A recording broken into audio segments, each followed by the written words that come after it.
1994 का चातुर्मास भोपाल में निश्चित हुआ। बरसते पानी में हजारों लोगों ने मौसम की परवाह किए बिना, कपड़ों की चिंता किए बिना, स्वास्थ्य की चिंता किए बिना भव्य आगवानी की। यह आगवानी भी भोपाल के इतिहास की स्वर्णिम आगवानी थी। वैसे पहले साधुओं का भोपाल में तो आना होता ही नहीं था, लेकिन अब रास्ता खुल चुका था। इसलिए जैन समाज में, अन्य जैनेतर समाज में बहुत उत्साह था। सभी लोगों ने आगवानी करवाई। चौक मंदिर में ही चातुर्मास निश्चित था। पुराना देखा भाला स्थान था, इसलिए किसी प्रकार की कोई देखरेख करने की आवश्यकता ही नहीं थी। चातुर्मास हेतु प्रवेश हो गया। हम लोग वहां ठहर गए।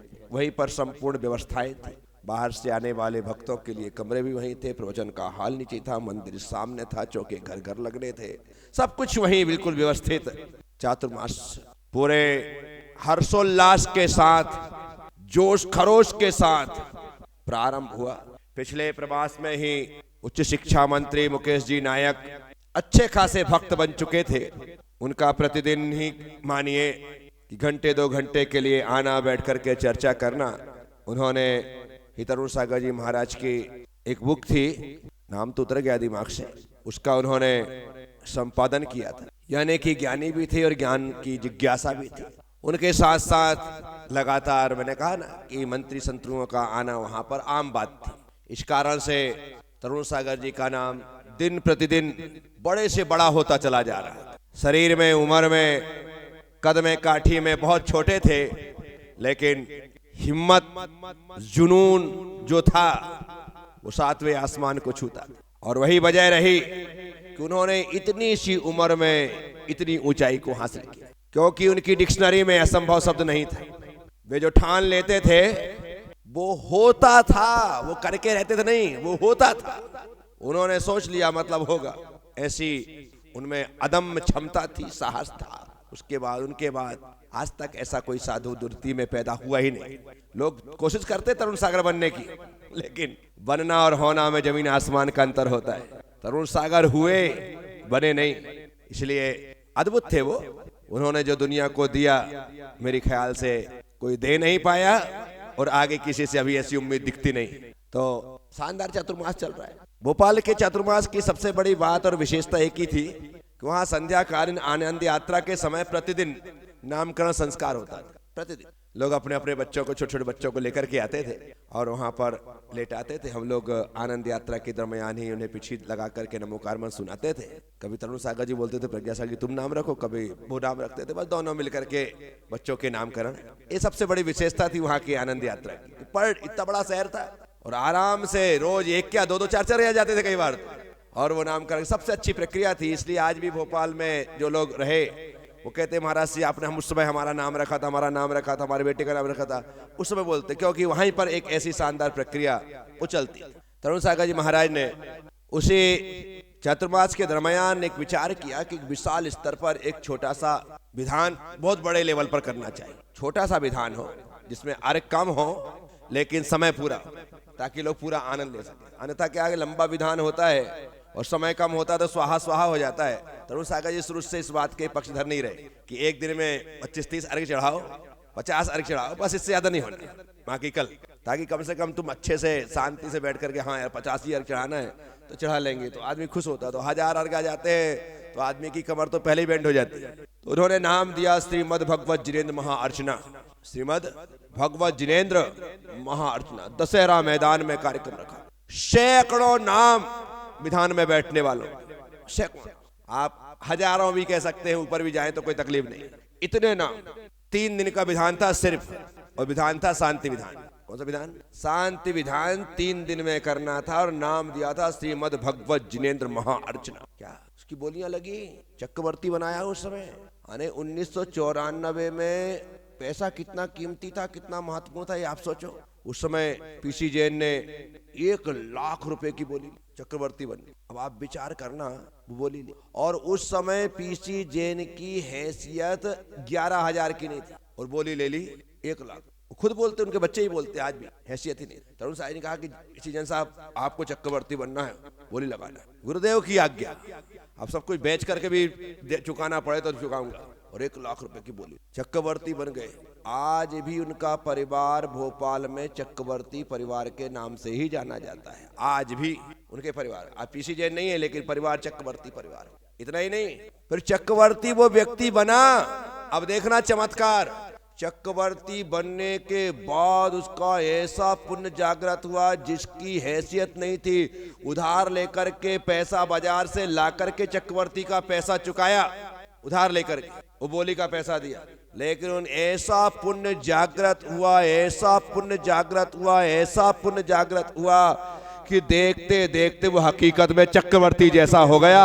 आज किसी प्रकार की कोई कमी नहीं है। वो बोलते हैं महाराज श्री, वो नाम उपाधि ऐसी मिली कि आज हम लोगों के पास कहीं से कहीं तक रत्ती भर भी कमी। कब कैसा पुण्य जागृत हो जाए कुछ कह सकते। तो भोपाल में सबसे बड़ी बात ये रही कि तरुण सागर जी महाराज, प्रज्ञा सागर जी महाराज का चातुर्मास हुआ और वहां पर हकीकत में धर्म का प्रभाव दिखलाते हुए एक ऐसे व्यक्ति को जिसने बोली के पैसे चुकाने के लिए उधार पैसे लिए, उसको चक्रवर्ती ही बना दिया और आज वो चक्रवर्ती जैसा ही जीवन जी रहे साथी। तो ऐसी यह स्थिति विचार कर। इसके बाद शानदार चातुर्मास वहां पर संपन्न हुआ, बहुत से मानक स्थापित हुए और वहां से विहार करते हुए हम वापिस एक बार फिर से सीहोर, आष्टा, सोनकच्छ होकर के देवास, देवास से इंदौर। ये रास्ता ज्यादा रुके नहीं उस समय, लेकिन यहाँ से होकर के देवास, देवास में कुछ प्रवास था, वहां पर सभा थी। उसके बाद इंदौर पहुंचे। इंदौर में कुछ दिन का प्रवास करने के बाद अब इच्छा थी कि निमाड़ क्षेत्र में चल करके धर्म प्रभावना कर, और इंदौर से विहार करके हम सबसे पहले पहुंचे बड़वाह। बड़वाह में ओहो, शुरुआती दौर से ही जो वहां माहौल तैयार हुआ, 2-4 दिन तो प्रवचन मंदिर में हुए, लेकिन उसके बाद बड़वाह का मेरी ख्याल से ऐसा कोई चौराहा नहीं होगा, ऐसी कोई गली नहीं होगी जहां पर प्रवचन ना हुआ। हर जगह होड़ लगी कि हम प्रवचन कराएंगे, और प्रवचन होता। अच्छी खासी प्रभावना करने के बाद सनाबद पहुंचे। सनाबद में भी वही माहौल, क्योंकि बड़वाह से सनाबद एकदम पास में 10-12 किलोमीटर, और इतने पास में होने के कारण पूरी हवा वहां पर थी। यहाँ तो मंदिर में प्रवचन करने भी पड़े, वहां तो जाकर के धर्मशाला का बड़ा भारी हॉल है, वहां से चालू हुआ और फिर सड़क पे आ गए और वहां चालू हो गया। वहां पर धर्म प्रभावना की, सिद्धवरकूट जी के दर्शन किए और हम लोग बेड़िया पहुंचे। बेड़िया मिर्ची की मंडी का गढ़ है, जहां पर मिर्ची की मंडी है बहुत बड़ी। बाहर से आना वाला व्यक्ति बेड़िया प्रवेश के साथ ही छींकना खांसना प्रारंभ कर देता है, लेकिन बेड़िया वालों को कुछ भी नहीं होता है। वहां बेड़िया पहुंचने के साथ ही मैं फिर से बीमार हूँ। बुखार आया, बुखार अकेला आता चल जाता, बड़ी माता निकल गई मुनि अवस्था में। अब बता, पूरा शरीर यहाँ से वहां पर मोती झिरा है, चिकन पॉक्स जिसे कहते हैं। अब वो निकल गई, और वो भी बड़ी वाली। छोटी वाली निकले तो 7 दिन में खत्म, बड़ी वाली निकले तो 15 दिन लगते। बड़ी माता निकल, पूरा शरीर, और उसमें इतनी खुजली चलती है, इतनी खुजली चलती है, इतनी जलन सी टीस उठती है कि पूछो मत। ऐसी स्थिति, खुजा लो तो परमानेंट दाग बन जाए, इसलिए खुजाना भी नहीं। और इतने मच्छर उस गांव में कि तोक के ले जाए, ऐसी दशा। डॉक्टरों ने कहा कि पहले तो खुजाना नहीं है, दूसरे मच्छर से बचना है। गांव के लोगों ने सबने मिलकर के मच्छरदानी लाई, पूरी तरीके से ऊपर लगा करके मुझे पूरा पैक किया कि एक भी मच्छर धोखे से काट ना ले। वहीं पर कमरे में रहना, वहीं पर कमरे सिर्फ एक तक लगा है, 8 कदम चल करके वहीं पर खड़े होकर के पकड़ के 4 लोग आहार कराएं, पूरा शरीर टूट गया। इतनी खुजली ना चले, इसलिए नमक का त्याग करना कंपलसरी उसमें, कि नमक मत खाओ। और जल्दी सूख जाए इसलिए घी नहीं खिलाते, सुखाने के लिए घी छुड़वा देते हैं। घी खत्म, तेल खत्म, नमक खत्म, अब नहीं लेना। अब इसके लिए डेली नीम का पानी उबलता और उससे पूरे शरीर को पोंछा जाता, उस शरीर को टैप टैप करके पूरा पोंछा जाता, ताकि जितने जो जल्दी समाप्त हो सके वो। और बड़ी माता निकलती है तो 7 दिन तो चढ़ती है, 7 दिन चढ़ती, धीरे धीरे धीरे करके 7 दिन बढ़ती, और फिर 7 दिन उतरने के लिए। ऐसे कुल मिलाकर के 15 दिन का यह उसका कार्यक्रम चला। और पूरे 15 दिन मैं इस बीमारी से ग्रसित रहा। जहां जहां मैंने खुजा लिए आज भी यहाँ पर गड्ढे अड्ढे बने हुए हैं, निशान है, जहाँ खुजा लिया था, एक दो चार 10 निशान हैं कहीं कहीं, तो वो अच्छा गहरा गड्ढा होगा क्या हुआ? तो वो माता नहीं, तरुण सागर जी महाराज वहीं हैं, उनके वो सब कुछ प्रवचन सब कुछ चल रहा है ना व्यवस्थित। मैं यहाँ पर हूँ, पूरा टेंशन है, क्योंकि इस मुद्रा में चिकन पॉक्स का हो जाना, बड़ी माता का निकल जाना, ऐसी स्थिति। लेकिन बेड़िया वालों ने, तब से ही बेड़िया वाले आज तक जी जान से जुड़े हुए मुझसे, कहीं भी रहूं। अपने गुरु पूर्णिमा में देखा 17 जाति के लोग उपस्थित होते हैं, अभी भी आए थे, सभी आकर आते, उस समय से जुड़े हुए। इतनी सेवा की, सेवा करते करते वो सदा के लिए सेवारत ही हो गए ऐसे लोग। तो बेड़िया में स्थिति रही, खंडवा गए, खंडवा में बहुत शानदार प्रभावना, गर्मी के दिन आ चुके थे, तो शिविर लगाया। क्या लगाया? शिविर लगाया, ऐसा सक्सेस शिविर, सैकड़ों लोगों ने, बच्चों ने, महिलाओं ने उसमें शामिल होकर के, बस एक ही बार प्रवास हुआ था खंडवा हम लोगों का, उसके बाद तरुण साहब जी गए कि नहीं गए मुझे पता नहीं है, लेकिन मैं तो नहीं गया। उस समय बहुत प्रभावना, पूरी समाज पागलों की तरह, और पूरी तरह से कि कुछ भी हो इस साल का चातुर्मास खंडवा में करवा। लेकिन हम लोग वहां से विहार करके पीछे के रास्ते से भीकर गांव आदि मेरे ख्याल वहां से होते हुए हम लोग मंडलेश्वर महेश्वर पहुंचे, या फिर इसी रास्ते से वापस लौट के आए थे, थोड़ा उतर रहा दिमाग से क्योंकि लंबा समय हो गया। तो महेश्वर मंडलेश्वर पहुंचे, मंडलेश्वर में कुछ दिन रहे, फिर महेश्वर पहुंचे। महेश्वर शानदार महल, देवी अहिल्याबाई का, होलकर परिवार का, सब वहां पर उनका जलवा, नर्मदा का तट, एकदम पास में मंदिर, मंदिर और नर्मदा के तट में कोई ज्यादा दूरी नहीं, वहां भी बहुत अच्छी प्रभावना चलने लगी। अब एकदम समय करीब आ गया, जैसे ही 26 जून आता था, चतुर्मास की घोषणा का टाइम आ गया, मान के चलो कि तरुण सागर जी महाराज का जन्मदिन और चतुर्मास की घोषणा एक साथ ही होती। बस चारों तरफ से लोगों ने, पर इंदौर के लोग तो नहा धोकर के पीछे पड़े थे चातुर्मास। बड़वाए भी आए, सनावद भी आए, खंडवा भी आए, बेड़िया भी आए, महेश्वर भी आए, हर जगह आए, जहां जहां गए वहां पर इकट्ठे आते थे। बस गुरुदेव चातुर्मास, गुरुदेव चातुर्मास, गुरुदेव चातुर्मास। और अब भोपाल चातुर्मास करके पिछला आए थे, तो दिमाग में भी था कि अब चातुर्मास तो हो तो भाई बड़े शहर में ही हो, क्योंकि छोटे गांवों में, छोटे शहरों में जिस प्रकार से लोग नेतागण आते हैं, मंत्री लोग आते हैं, वो छोटे गांवों में पहुंचना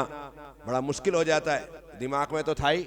और इंदौर के लोग तैयार, लोग क्या तैयार थे, हमारी जो टीम जुड़ी हुई थी वो चातुर्मास करवाने को तैयार, कि हम, अरुण सागर जी का कहना था, मैं किसी कॉलोनी में चातुर्मास नहीं करूं, किसी कॉलोनी में सब लोग मिलकर के एक विशेष स्थान ले और वहां पर चातुर्मास। क्या तकलीफ थी? नरेंद्र वेद, इंदर सेठी, अशोक काला, श्रवण पाटोदी, ये 4 मुख्य स्तंभ बने, और इन लोगों ने कहा कि अपन चतुर्मास, इतवारिया बाजार में संत सदर बन चुका था, कांच मंदिर था ही, मांगलिक भवन पहले से था, सब कुछ वहां पर है और समाज भी है, यहां पर करवाते हैं, और इंदौर शहर का सेंटर है, सबसे बड़ी बात है। तो उन लोगों ने ऐसा निर्णय करके श्रीफल लेकर के बहुत से लोगों के साथ महेश्वर आए। महेश्वर में भी शिविर है, और शिविर के समापन पर ही तरुण सागर जी महाराज का जन्म जयंती, और जन्म जयंती पर चतुर्मास की सब लोगों ने श्रीफल समर्पित की। फिर तरुण सागर जी क्या सही बताओ, निवाड़ भी अच्छा जम गया है, इंदौर भी अच्छा है, कहाँ चतुर्मास, जबकि हम लोग को पहले से ही, फिर भी लास्ट मोमेंट में और कि भाई कहीं मन बदल गया हो, यहीं खंडवा कर लेते, करेंगे तो इंदौर ही क्या करेंगे, इंदौर ही करेंगे। बस इंदौर चातुर्मास के लिए हम लोगों ने मन बना लिया। कमरे में ही पहले ही नरेंद्र वेद, ये सब लोग आए। नरेंद्र वेद का एक ही डायलॉग, 3 पिच्छी लगाओ, सब काम करवाओ, और कुछ भी नहीं सोचने का है, 3 पिच्छी लगाना पड़ेगा आपको, 1 2 3 ठोक ठोक के 3 बार मार दो, और फिर आप उसको हाँक दो, जो बोलोगे वो काम करो। आसमान से तारे तोड़ करके लाना तो ले आएगा, पाताल से पानी निकाल के लाना तो ले आएगा, बस 3 पिच्छी लगाना पड़ेगा। पिच्छी लगेंगी तो ही काम होगा, पिच्छी नहीं लगेगी तो काम नहीं होगा। ऐसा तो सारा का सारा हम लोगों ने मन बना लिया, इनको भी बोल दिया। बस श्रवण पाटोदी ऐसा शानदार राइटर, ऐसा शानदार लेखक, एक ही विषय के 50 यदि आमंत्रण कार्ड बनाने पड़े ना, तो 50 के 50 कार्ड अलग होंगे, 50 के 50 कार्ड अलग। आनंद यात्रा यदि कोई शब्द हमारे संग में आया, वो श्रवण पाटोदी की देन। किसकी देन है? वो शब्द लेकर के आया आनंद यात्रा, और आज वो आनंद यात्रा पूरे देश में, पूरे जैन समाज में चल रहा है, वो श्रवण पाटोदी लेकर के आए। उसने कहा कि आनंद यात्रा। वो ऐसा शब्द बोलता था, उसको जब इतने पीछे बैठे ना, वो हमेशा पीछे ही बैठता। श्रवण, दादा आगे आ जाओ। गुरुदेव मैं यहीं, अच्छा दादा आगे आ जाओ। तो क्या बोलते थे? दादा ही बोलते थे मुझको। क्या बोलते श्रवण पाठक? आप सीखने जैसे, मैं इसलिए कथा के बीच में उनकी बात बता रहा हूँ। वो कहते थे, गुरुदेव मैं पीछे बैठूं या आगे, आपकी कृपा मेरे ऊपर है। पीछे बैठूं या आगे, आपकी कृपा मेरे ऊपर है। मैं पीछे बैठूंगा तो भी आपकी दृष्टि मेरे ऊपर पड़ना है, मैं आगे बैठूंगा तो भी दृष्टि मेरे ऊपर पड़ना है। मुझ पर तो कृपा है, लेकिन इन बेचारों पर जिन पर कृपा नहीं है, वो आगे बैठ जाएंगे और आपकी दृष्टि पड़ जाएगी तो उनका उद्धार हो जाएगा। इसलिए गुरुदेव उनको ही आप आगे। ऐसा सोच रखने वाला व्यक्ति था वो। तो 26 जून को महेश्वर में तरुण सागर जी महाराज ने अपने मुख से घोषणा कर दी कि 1995 का चातुर्मास इस बार इंदौर महानगर में होगा, और इंदौर वाले खुशी से झूम उठे। चातुर्मास निश्चित हो गया, और इन चारों लोगों ने चातुर्मास की जिम्मेदारी अपने सबल नरेंद्र वेद शुरू से सक्षम रहा। दान धर्म में भी कहीं 1% पीछे नहीं। जेब से भी पैसा लगता है, 1 लाख 5 लाख तो अपन लगाएंगे, टेंशन नहीं लेने का। पैसा आए तो ठीक, नहीं आए तो मैं बैठा। इतनी हिम्मत रखता था वो, और आज भी रखता है। तो चातुर्मास निश्चित हो गया। सब लोग श्रीफल चढ़ा करके अपने अपने नगर चले गए। निमाण के लोग जो सोच रहे थे कि एक चातुर्मास निमाण को मिल जाएगा, लेकिन निमाण के किसी भी नगर में चातुर्मास नहीं हुआ, और हम महेश्वर से फिर विहार करते हुए सीधे धामनौत पहुंचे। धामनौत, वहां से धामनौत पड़ता है। धामनौत पहुंचे। धामनौत से मनावर गुजरी होकर के हम लोग महू वाले रास्ते से ही महू राऊ होकर के इंदौर प्रवेश करना था। तो यहाँ इंदौर प्रवेश की तैयारी है। यहाँ पर हमारा विहार इंदौर के लिए हो गया है। बस अब आने वाले समय में हम इंदौर पहुँचेंगे, और इंदौर में किस प्रकार से होगा वो अपन कल सुनेंगे। ओम नमः। सबसे क्षमा, सबको क्षमा। जय गुरुदेव। जय।